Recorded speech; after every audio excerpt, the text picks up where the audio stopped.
Hello everyone, this is Ashley Tucker. Thank you for joining me today. Today I'm going to be sharing a card using one of the brand new stamp sets in Simon Says Stamp's Stamptember release. This set is called Healing Hugs, and it has some really fantastic sentiments for Get Well cards, and also this really pretty floral wreath. So to start out, I took a piece of 5x5 cornflower blue cardstock, and I stamped the floral wreath onto that with Gina Designs in the navy ink. I then started to color in that wreath using my Prismacolor pencils. I really love to use my colored pencils on colored cardstock like this. It's one of my favorite techniques. I'm actually going to do something a little bit different with the coloring here because I kind of wanted to do no line coloring, but I also really wanted some areas of the image to have an outline.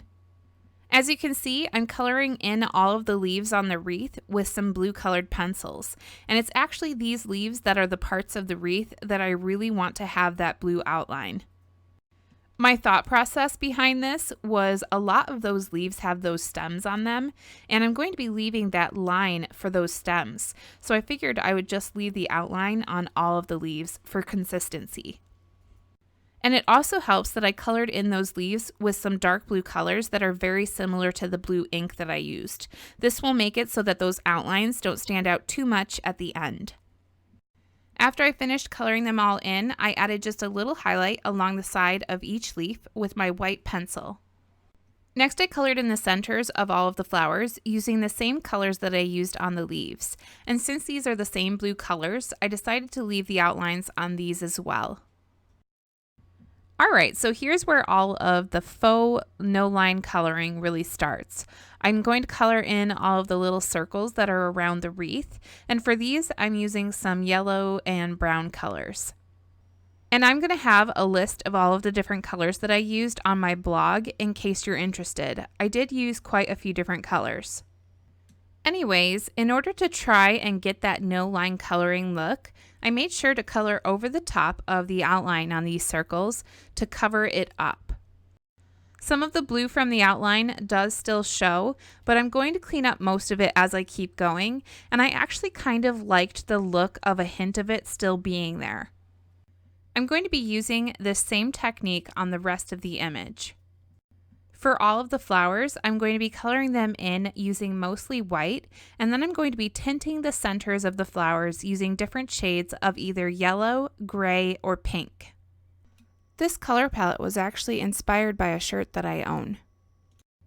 I find inspiration for my cards from a lot of different places. Of course, I always recommend Pinterest. It's a really great resource, but I've also gotten inspired from photography, from clothing, from magazines. I actually one time was in a store and I thought that the wallpaper was really pretty, so I took a picture of it and then I used that as inspiration for a card. So yeah, always be on the lookout for things that inspire you. And when you find them, make sure that you take note of them in some way, because if you're anything like me, it's very easy to forget those things. I did speed up the coloring, but even with it sped up, it does take me quite a while to finish this. But I didn't want to take out any of the coloring because I know a lot of you like to see the process from start to finish. So what I'm going to do now is I'm going to turn on some music so that you can sit back and relax and enjoy the rest of the coloring.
Alright, once that coloring was done, I took that panel and I put it in my MISTI tool, and I took that same floral wreath and I'm going to stamp it all the way around the outside of the panel using Versamark ink.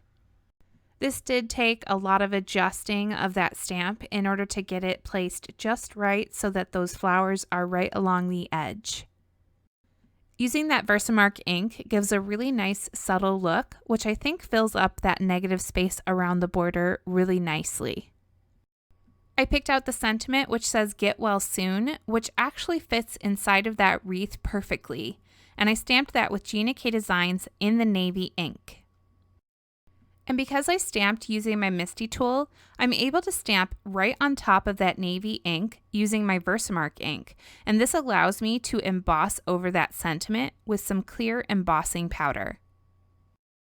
I took my Versamark ink and I ran that ink pad along the edges all the way around this panel because I wanted to add some kind of messy looking embossing on those edges, which I think is a really cool effect. The embossing powder that I'm using is Sterling from Brutus Monroe, which is a silver embossing powder.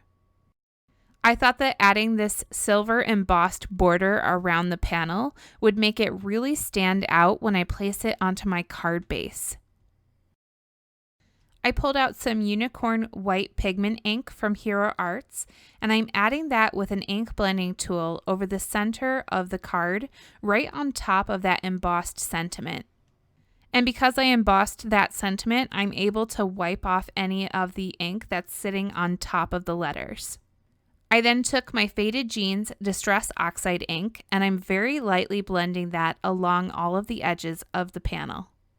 I tried to be very careful with how much of this I put down because I didn't want to cover up all of that stamping on the edges. I added a bunch of foam tape to the back of this panel, and then I popped it up onto a 6x6 card base made out of Gina K Designs in the navy cardstock. Using a white gel pen, I added some highlights to the flowers on my wreath. I didn't want to go too overboard with these because I liked the medium tones that I had on that wreath, so I just added a few here and there, not too much. I then took that same gel pen and I added different size dots all the way around the wreath. I didn't want to put a lot of embellishments on this card like sequins. It is a get well card and I wanted to keep it kind of feeling calm. So instead of sequins, I decided to go with these dots to kind of decorate it. And I think that they look really pretty. I love the way that they turned out. Finally, the last thing that I did to finish up this card is I took my Nuvo crystal glaze and I filled in the center of each of those flowers so that I could give this card a little bit of dimension. And here's a closer look at that finished card. Thank you so much for watching today. I hope you really enjoyed this card using the Healing Hugs stamp set from Simon Says Stamps Stamptember release.